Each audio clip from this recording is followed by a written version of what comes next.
friend of the show, Bill Barnwell, handed out his midseason awards.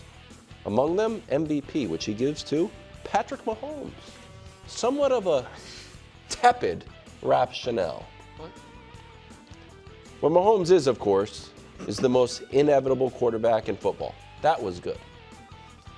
When you consider the burden they have to bear within the offense and the help, or lack thereof, they've had in 2025, though, Mahomes is very narrowly the best of the bunch for now.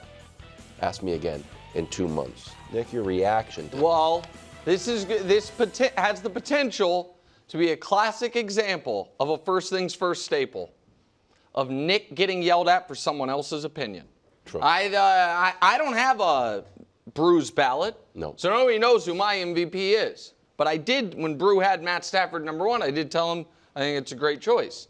This is Bill Barnwell. Now, is Bill pretty universally regarded as the smartest person writing about football? Yes. Do we call him, friend of the show, despite the fact that he works for ESPN and has never been on the show? That's how high of a regard we hold him in. That's true. Yes.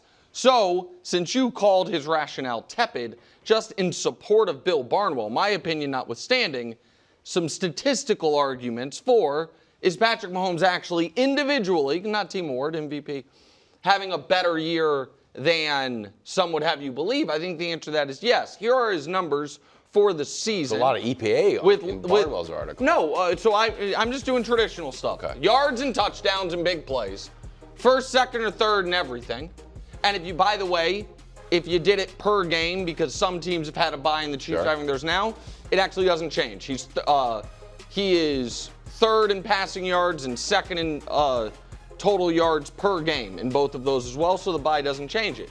Now, if I were to have been consulting Bill, I would have been like, hey, man, throw in a little bit of that post-tackle that turned the tide stuff, because since then, it's even better.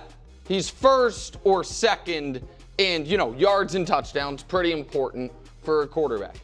When you then add to the fact that, I understand some quarterbacks, Greg, they lose a tackle for a few games, and it's like you can't hold them accountable. The Chiefs left tackle left the team for a month in the midst of this stretch. Some quarterbacks who are just great, they have a running back, go down, and it's just like, oh, man, now we're just an average running team. The Chiefs have been one of the least of such an ineffective running team. People were shocked they didn't pay a third-round pick for 8 games of Breece Hall. Yeah. So do I think Patrick has been overall the best player in football this year, like Bill Barnwell thinks? I actually do. Would I vote for him for MVP right now? No, because I do think you need to have a better record for the award. But that would be the rationale for Bill's take, not mine. I'm a Stafford guy. Yeah. That Mahomes is the MVP. Greg, your thoughts? I'm glad you added that last. What do you mean? I assume you're going to vote for Bo Nix or Daniel Jones based on today's show. No, not at all. I'm a realist, and I'm honest. Patrick Mahomes he's been having an outstanding year. Individually, statistically, you put all those numbers up. But Matthew Stafford, not only is he statistically having an outstanding year, his team is actually having an outstanding year, and it's because of his ability to perform at this high level. Like, coming into the season with all the back issues that we heard about him having, I completely wrote this team off because I did not believe that Matthew Stafford would be able to sustain a health level to where he could be playing at this level. But now you've come around to my take. He was just taking training camp off. I mean, maybe he was. Just chilling. I don't know what he was doing, but I know it's working for them. Sam Darnold is having a great season. These guys, I wouldn't put Sam Darnold ahead of Patrick Mahomes, even with the record, because I believe that Sam Darnold is being supported by an outstanding receiver right now in JSN, and then that defense has been lights out. Patrick Mahomes, Bill Barnwell, I respect it, but no, he can't be number 1. Not when they're 5-4. You have him number 2? No, I have him number 3, but other guys that aren't on this list would be on there. Like your guy, Drake May. Yeah, exactly.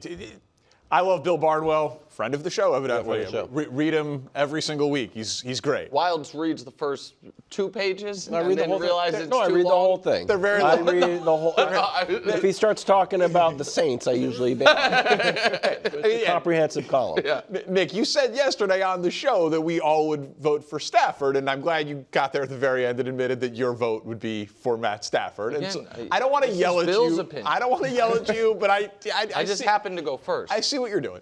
It's Bill's opinion. Stafford v. Mahomes. We don't need to do the counting stats for Mahomes. We can put it up. They are comparable, if not in Stafford's favor, especially, yes, it is often a team award, and 6-2 against 5-4. You can't be 5-4 and be the MVP. And if we throw up Josh Allen against Patrick Mahomes, I think he has a better case for MVP right now than Patrick Mahomes does, especially because he beat him head-to-head.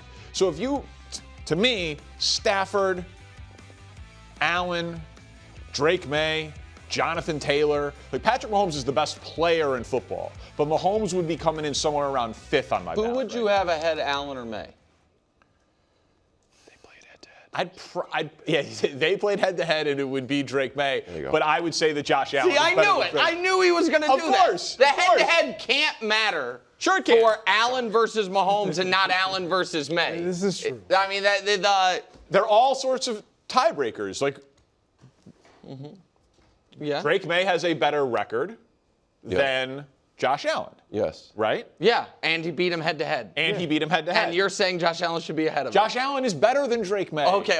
He is. See, it's you unwinding scoff, a but bit. do you not It's agree? unwinding a bit. But here's the thing: it's not necessarily of who we deem just as better. It's who's having the better year? It's who's having the better Exactly. year. Right. Yeah. And if the numbers are close enough, right? The numbers are close enough. So you would have Drake May over Listen, Mahomes, do that. Yes, because You'd have Drake I May think over Mahomes right then, now. Then that logic's I fine. think You said he would be Mahomes second. right now is being a game above 500. You're ineligible. Yes. I So agree. I wouldn't have Mahomes then that's consistent. on like I think that's on fair. so if again not to get on Brew's corner, but I would have Stafford as a clear one. I would have Drake May right now too, and then I'd have to. I think we have been dismissed. I think we've dismissed Baker too quickly.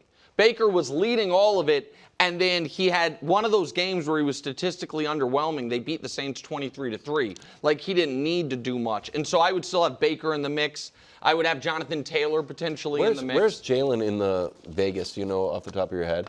I don't like- know, but I'm going to guess Jalen Hurts in the Vegas odds is 7th. I'm gonna start getting on the Jalen for silver medal MVP pretty soon. He's Got to see Monday night's game. I think so. He's Like, 22-1. So 22 to 1. But it's depending on the shop, 5th, 6th, or 7th odds. oh, so Hub said he's tied with Herbert and Lamar. Oh, tied for 7th, he said. Okay, yeah. Real path for him to be the 1 seed. Hold on, Not a bad Lamar. bet. If I'm telling you right now, if we have another Lamar Jackson, actually, when you look at it, he's the MVP. What is weird? Like when they lose, the losses actually are good. Well, I understand, but they didn't play. They lost. They have no chance. He's like, I'm back, and we start winning. It is strange. They won the last game without him. For the record, they beat the Bears without him. That's true. They were 1-3 with him. If I'm gonna sit here and hasn't say won the MVP, you don't get can't, mad yet. He's not I gonna can't believe he's got the same odds as But Jalen Hurts Hurts. should be above him. Jalen Hurts should be above him. I agree with that. Had a good conversation. I like the real-time evaluation. Hating the show as it goes. Steelers passing defense, they're not great. Herbert lights up defenses through the air. He's got the 3rd most passing yards. Steelers give up the most. Meanwhile, the Chargers have been giving the ball up, and the Steelers have feasted on creating turnovers. Danny, do you expect a huge, I can't. monstrous game? A game that makes you just sit up in your seat. A game like that. Peyton Manning used to have. Oh, yeah. Against the Steelers. I expect it, and the only way the Chargers are going to win any game the rest of the year is if he does. Great. Like he has to be as good as I think that he is, and I do think there will be games where he is great or not able to be great because of it's the ultimate team game. This isn't basketball. One player cannot just will a team to victory in football. We have taken. But if one player could, what position would he play? He would play quarterback. Okay. Right, but it's not basketball. Great quarterbacks have been on bad teams. It's happened before. It'll happen again. Have there been a lot of great quarterbacks that went through their first 6 years of their career without winning a playoff game? Are there a lot of those? There have not been a lot of those. Okay, no, there have not been. But I think that Justin Herbert, in this game, we'll see what version of Pittsburgh's defense shows up. They obviously had an amazing game against Indianapolis, and that would be concerning for Justin Herbert, given that the Colts' offensive line is, at this point, approximately 100 times better and healthier than the Chargers' offensive line. But just to remind everyone, this is what Justin Herbert has dealt with and produced this year. Under pressure, the most in the NFL across the board. Dropbacks under pressure, attempts, yards, touchdowns. He is the definition of doing more with less. They have a winning record. They'd be in the playoffs. He has overcome a ton of injuries, all clumped together on his offensive line. So will he have a great game every game the rest of the way? No, he won't. No, but this game this weekend, you expect a huge game. Yes, of course I do. So, again, I get a little foggy. We watch so much football together and talk sports together so much, sometimes I forget. I don't want to misquote you. Go ahead. Your biggest problem with the Chargers last year was they ran the ball too much, right? Had to let Herbert throw. Yeah, your biggest, if the Chargers had flown you into California and been like, hey, 24-hour consult, what should we change from last year to this year? It would have been let Justin Herbert cook. I actually think it's on the board that Jim Harbaugh saw one of my clips from this network asking for him to throw more, and that's why they're doing it. Yeah, I think and now, again, if I'm hearing this correctly, the defense of Justin Herbert is they are asking him to do too much under too many adverse circumstances. That look at how often he's under pressure. When I think for a lot of people, what they do if you have an undermanned offensive line is hand the ball off, is try to protect your quarterback. And the other thing that has happened now, Justin Herbert, since the playoff game when he threw the 4 picks when they tried to let him cook, and then this year when they have once again tried to let him cook, I believe has the only 2 players in the league have thrown more picks. Like he has 8 interceptions. I think the guys with 11 are. He's got 8 in 9 games. He's got, and so I think 2 guys have 11. I forget who they are. Gino's probably one of them, sadly, and then one other one I'm forgetting. So I don't expect him to have a huge game. I don't expect the Chargers to win the game. Spoiler alert for picks tomorrow. I'll take the Steelers +3. And I do expect that if he has a huge game and he's great, then the commentary around him will be, man, Justin Herbert, look at that arm talent.